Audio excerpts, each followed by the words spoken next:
Hi everyone, welcome to my channel Infinity Text. So in this video, I'm going to show you how to add effects or how to edit the image in MS Word.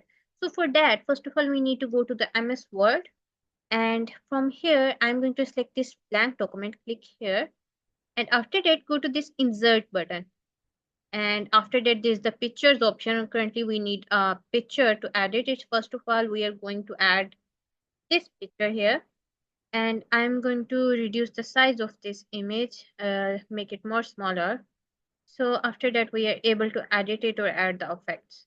So here you can see there are multiple effects we can use to give this image.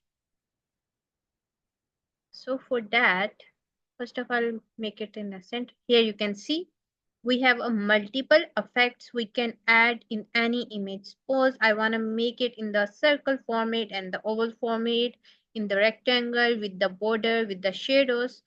There's everything available according to your requirement, and you can easily edit the image or add effects on the image. So here you can see now our image is in this format. So it's very simple. By following these simple steps, you can easily edit your image in the MS Word. To get more informative videos like this, just follow my channel Infinity Tech.